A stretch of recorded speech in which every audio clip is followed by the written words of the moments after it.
12월 15일 금요일 요한복음 2장 통독령 말씀 묵상입니다. 기도하시겠습니다. 하나님 아버지, 우리의 삶이 하나님의 은혜로 잔치집과 같은 기쁨이 넘치게 하옵소서. 그 기쁨이 풍성함으로 오는 기쁨이게 하시고 더 나아가 우리의 삶의 새 창조의 역사를 보면서 기쁨이 충만하게 하옵소서. 예수 그리스도의 이름으로 기도드립니다. 아멘. 오늘 말씀은 요한복음 2장 1절부터 25절입니다. 묵상 단어는 잔치입니다. 요한복음 2장 그리스도의 첫 번째 기적, 가나의 혼인잔치 물로 포도주를 만든 기적. 1절부터 12절. 1절, 사흘째 되던 날 갈릴리 가나에 혼례가 있어 예수의 어머니도 거기 계시고. 2절, 예수와 그 제자들도 혼례의 청함을 받았더니. 3절, 포도주가 떨어진지라 예수의 어머니가 예수에게 이르되 저들에게 포도주가 없다 하니. 4절, 예수께서 이르시되 여자여 나와 무슨 상관이 있나이까 내 때가 아직 이르지 아니하였나이다. 5절, 그의 어머니가 하인들에게 이르되 너희에게 무슨 말씀을 하시든지 그대로 하라 하니라. 6절, 거기에 유대인의 정결 예식을 따라 두세 통 드는 돌 항아리 6이 놓였는지라. 7절, 예수께서 그들에게 이르시되 항아리에 물을 채우라 하신즉 아귀까지 채우니. 8절, 이제는 떠서 연회장에게 갖다 주라 하심에 갖다 주었더니. 9절, 연회장은 물로 된 포도주를 맛보고도 어디서 났는지 알지 못하되 물 떠온 하인들은 알더라. 연회장이 신랑을 불러. 10절, 말하되 사람마다 먼저 좋은 포도주를 내고 취한 후에 낮은 것을 내거늘 그대는 지금까지 좋은 포도주를 두었도다 하니라. 11절, 예수께서 이 첫 표적을 갈릴리 가나에서 행하여 그의 영광을 나타내심에 제자들이 그를 믿으니라. 12절, 그 후에 예수께서 그 어머니와 형제들과 제자들과 함께 가버나움으로 내려가셨으나 거기에 여러 날 계시지는 아니하시니라. 성전에서의 표적. 13절부터 25절. 13절, 유대인의 유월절이 가까운지라 예수께서 예루살렘으로 올라가셨더니. 14절, 성전 안에서 소와 양과 비둘기 파는 사람들과 돈 바꾸는 사람들이 앉아있는 것을 보시고.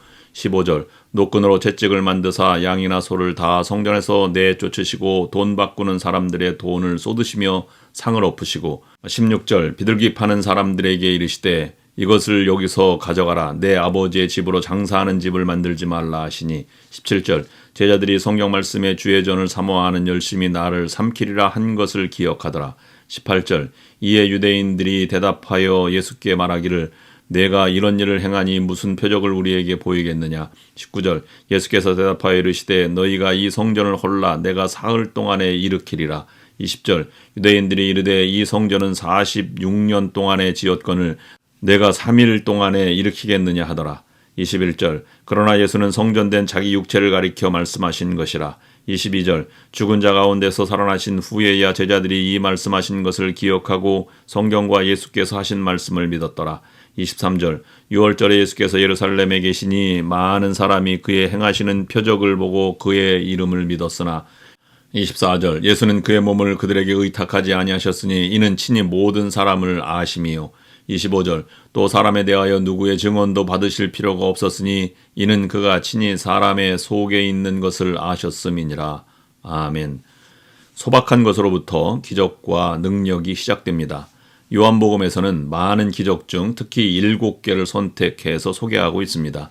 첫 번째 기적인 물이 포도주로 변한 이 사건이 주는 감동은 그 기적의 현장이 소박하고 따뜻하다는 데 있습니다.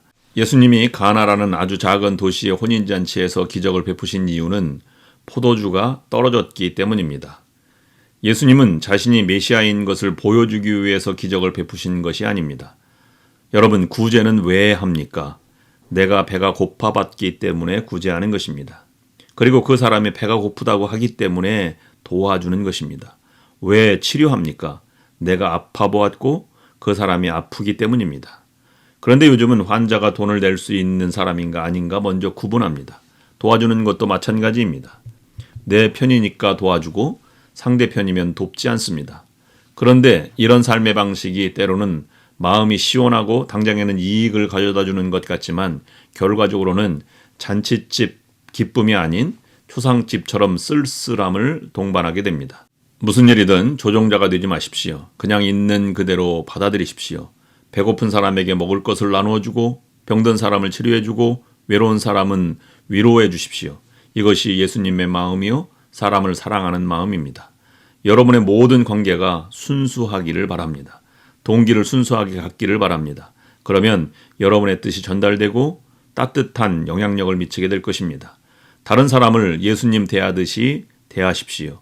오늘 본문에서 마리아와 제자들과 하인들은 예수님을 자신의 아들이 아닌 하나님의 아들, 즉 주님을 대하듯이 대하였습니다. 그 때문에 기적이 일어나게 되었습니다. 때는 하나님이 결정하는 일이고 우리는 나의 할 일을 하되 다른 사람을 주님을 대하듯이 대하는 것에서 잔치와 기적의 삶이 시작되는 것입니다. 과연 우리는 이웃을 그리고 자녀들을 그렇게 대하고 있습니까? 그리고 주님을 믿는 믿음이 곧 기적입니다. 우리는 새벽마다 하나님께 눈물로 기도하고 하소연하는데 응답이 없습니다. 사람에게만 상처받는 것이 아니라 우리는 하나님께도 상처를 받습니다. 마리아는 포도주가 떨어졌다고 요청을 했지만 예수님은 먼저 자신이 포도주를 만들 것을 믿느냐고 묻습니다. 관계를 묻고 있는 것입니다. 예수님은 포도주를 만드는 일에 관심이 없었습니다. 문제는 우리에게 있습니다. 우리의 문제는 예수님이 바뀌길 원한다는 것입니다. 그러나 예수님은 우리가 깨어져 변하기를 원하십니다. 우리는 고쳐만 주고 해결해만 달라고 합니다. 그런데 하나님은 더 중요한 것은 너와 나의 관계라고 말씀하고 있습니다. 내가 정말 나를 신뢰하고 있느냐? 내가 죽을지라도 나를 믿고 있느냐라고 묻습니다. 이렇듯 기적은 내용의 문제가 아니라 관계의 문제입니다. 관계가 바로 되면 다른 것은 그리 문제가 되지 않습니다. 사람은 모두가 잔칫집 삶을 꿈꾸며 살아갑니다. 그러나 꿈만 꾼다고 초상집 같은 삶이 잔칫집이 되는 것은 아닙니다. 그것은 율법을 상징하는 정결 예식의 물을 담은 돌 항아리를 예수님을 상징하는 포도주로 채우는 일부터 시작되는 것입니다. 요한복음이 강조하는 풍성한 잔치의 인생을 여러분들도 살아가시기를 바랍니다. 오늘의 기도 제목을 드립니다. 첫째, 작은 것으로부터 기적이 일어남을 알고 작은 것을 소중하게 생각하겠습니다. 둘째, 하나님을 믿는 믿음이 기적임을 알겠습니다. 셋째, 우리의 삶이 잔칫집의 삶을 살아가겠습니다. 기도하시겠습니다. 하나님 아버지, 성령을 통해서 오늘도 우리를 잔치의 삶으로 인도하심을 알게 하옵소서. 예수 그리스도를 모시고 살아가는 것이 잔칫집이듯이 우리가 예수 그리스도 안에서 진정한 잔치의 삶을 살아갈 수 있도록 인도하여 주시옵소서. 또한 우리로 하여금 싸움터 같은 이 세상을 잔치집처럼 변화시킬 수 있는 믿음의 성도가 되게 하옵소서. 예수 그리스도의 이름으로 기도드립니다.